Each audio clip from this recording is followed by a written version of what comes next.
네, 이슈앤피플 2부 출발했습니다. 첫 번째 코너죠. 휘핑 뉴스. 가장 핫한 이슈만 휘휘저 전해드립니다. 최휘의 최휘의 이슈 브리핑. 네, 휘핑 뉴스의 최휘 아나운서 모셨습니다. 어서 오세요. 어서 오세요. 네, 안녕하세요. 네. 7월 마지막 날입니다. 아, 그러네요. 네. 자, 파리올림픽 소식부터 열어볼까요? 침체됐던 탁구에서 무려 12년 만에 올림픽 메달이 나왔습니다. 네. 탁구 남매, 친남매는 아니고요. 임종훈, 신유빈이 홍콩 팀을 4대 0으로 물리치고 동메달을 딴 건데요.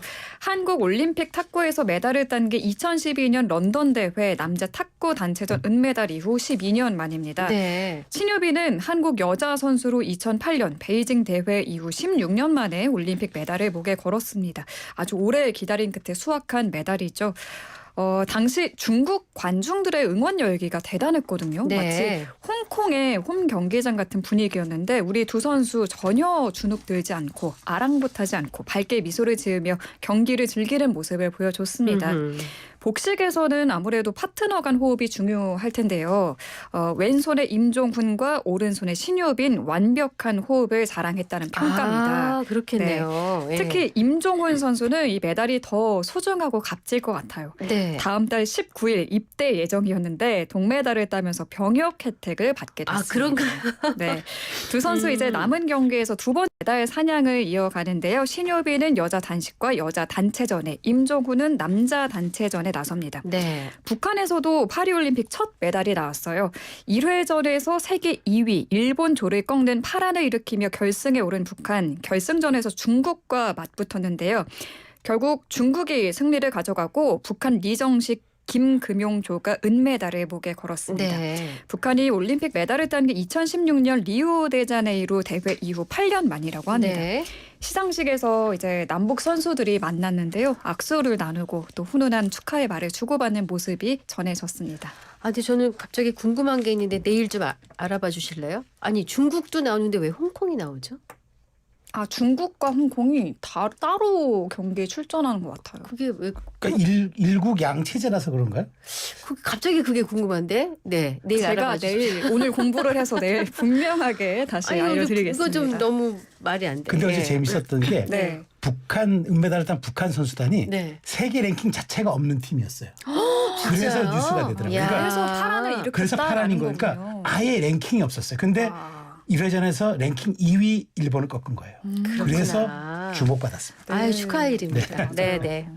자, 이어서 허민미 선수에 이어서 또 유도에서도 또 좋은 소식이 있었죠? 네, 세계 랭킹 3위 이준환 선수 남자 유도 81kg급 동메달 결정전에서 세계 랭킹 1위인 마티아스 카스 벨기에 선수를 꺾고 생애 처음으로 출전한 올림픽에서 메달을 획득했습니다. 네. 동메달 목에 걸었고요. 전날 허미미 선수가 여자 57kg급 은메달을 땄죠. 네. 이번 대회 한국 유도에서 나온 두 번째 메달입니다. 이준환 선수가 빠른 시간 내에 승부를 보는 스타일이라고 해서 번개맨이라는 별명을 갖고 있더라고요. 네. 네. 번개맨답게 전광석화와 같은 공격으로 상대를 몰아붙였지만 역시 세계 랭킹 1위는 호락호락하지 않더라고요. 네. 치열했어요. 정규 시간이 다 지나고 연장전으로 돌입합니다. 네. 연장 1분 48초 이준환이 발 뒤축 걸기 절반을 따내면서 경기를 승리로 이끌었습니다. 이게 어떤 기술 이름인 것 같아요. 네. 경기를 마치고 이준환 선수가 눈물을 흘렸습니다. 저도 같이 눈물이 날 것 같더라고요. 예. 참 대단했습니다. 네, 한국 유도 희망으로 떠오른 이준환 앞으로가 더 기대되는 선수라는 평가고요. 네. 우리나라는 현재 종합순위 5위 유지 중입니다. 27일 대회 개막 후 매일 금메달 소식을 전하던 한국 선수단은 이날은 숨을 고르면서 금메달 5개, 은메달 3개, 동메달 3개로 종합순위 5위에 올랐습니다. 네.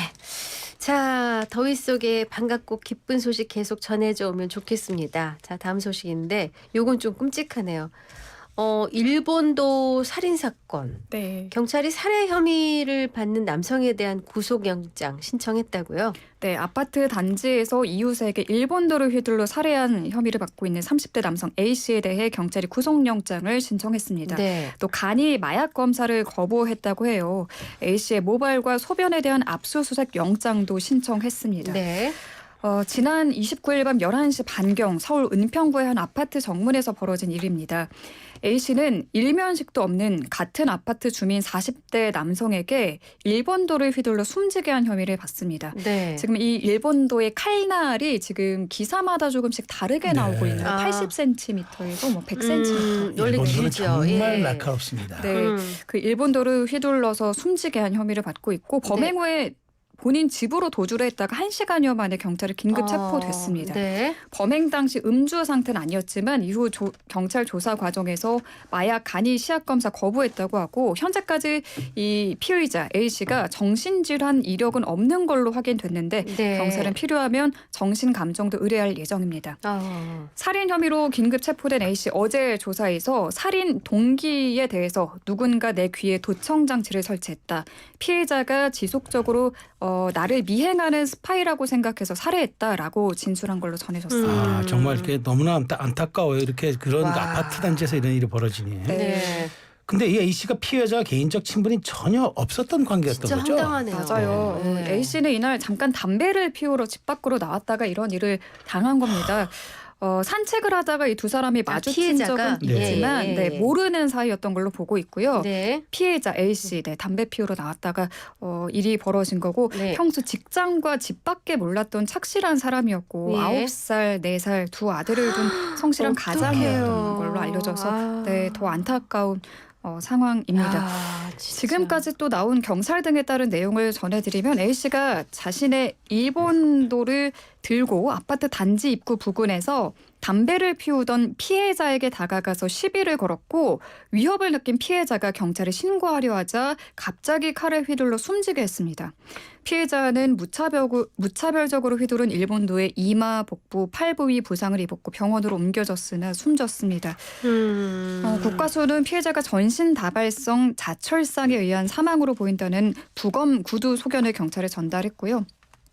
지금 더 국민 공분을 사고 있는 건 피해자가 공격을 받아서 부상당한 몸을 이끌고 관리 사무실로 피해서 경찰에 신고하려 했으나 네. A씨의 공격 계속 이어졌고요. 세상에. 네, 결국 사망했습니다. 아. 주민 목격담과 진술도 이어지고 있는데요. 평소 혼잣말로 욕설을 하거나 이웃에게 무례하게 대하는 모습이 자주 목격됐다고 해요. 네. 네, 혼자 뭐 욕을 하기도 하고 일본도를 들고 다니면서 놀이터에 있는 아이들에게 가서 칼싸움을 하자고 말을 걸기도 했다고 합니다. 세상에. 네, 이 어머, 아파트 어머. 단지에 아이들도 많이 살고 있어서 어머, 어떡해. 네, 주민들은 지금 계속 불안에 떨고 있다고 하고요. 네. 또 이웃 주민들은 이 피의자 A씨가 피해자가. 네. 피의자가 A씨. 피의자가 네. 예. 대기업에 다니던 착실한 사람이었는데 네. 지난달 상사와 문제가 생겨서 불미스럽게 퇴사하면서 성격이 이상해졌다라는 주민 진술도 있습니다. 아유. 확인된 건 아니죠. 네.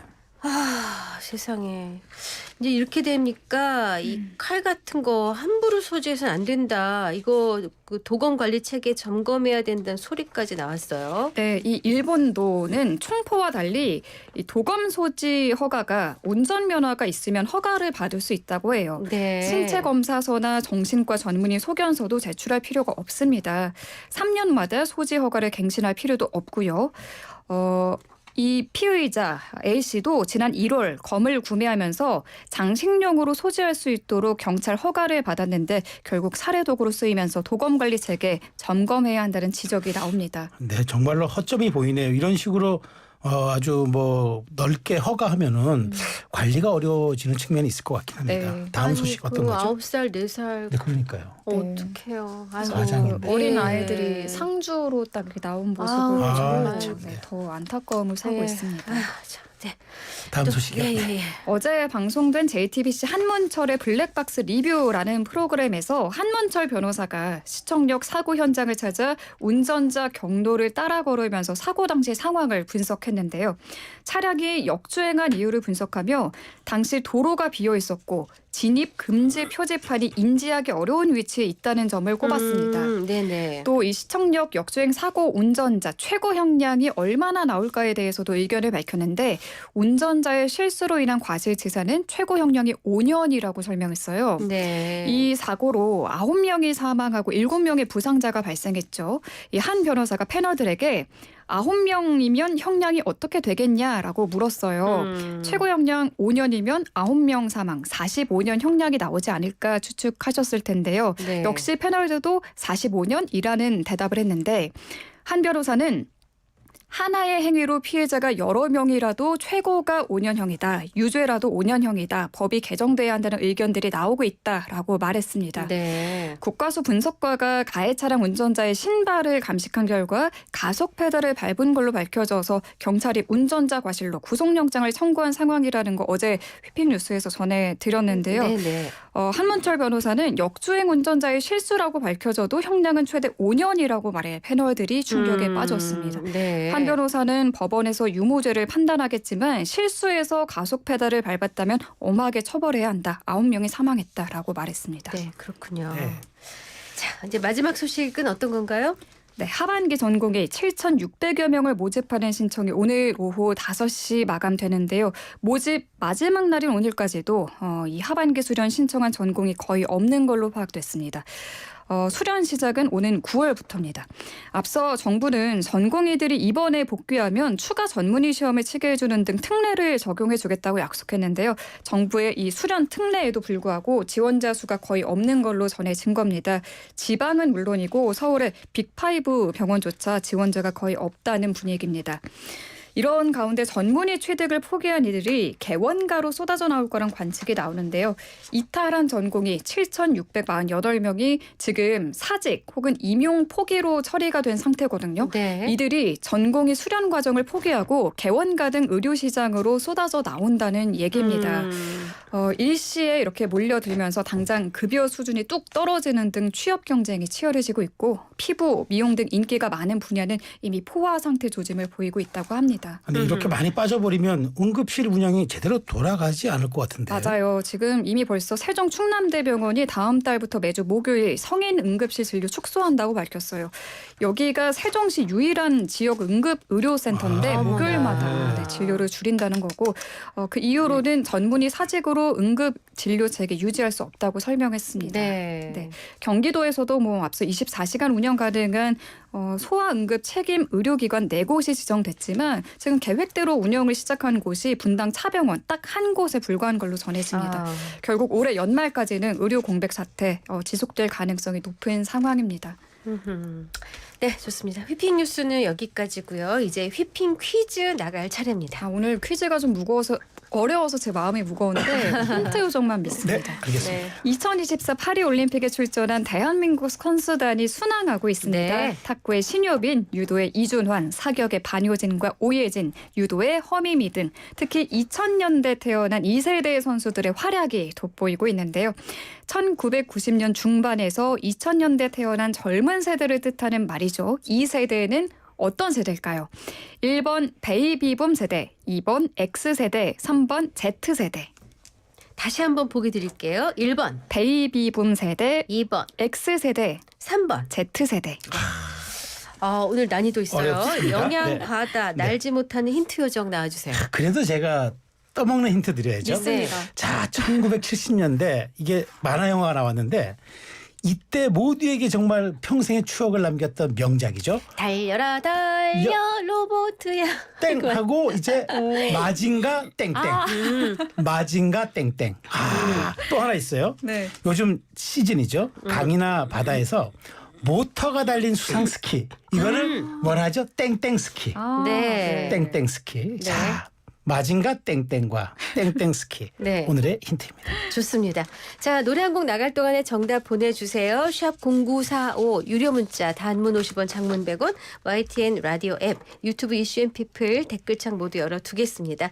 우리 최휘 아나운서는 여기서 인사드릴게요. 수고하셨습니다. 잘 들었습니다. 고맙습니다. 네.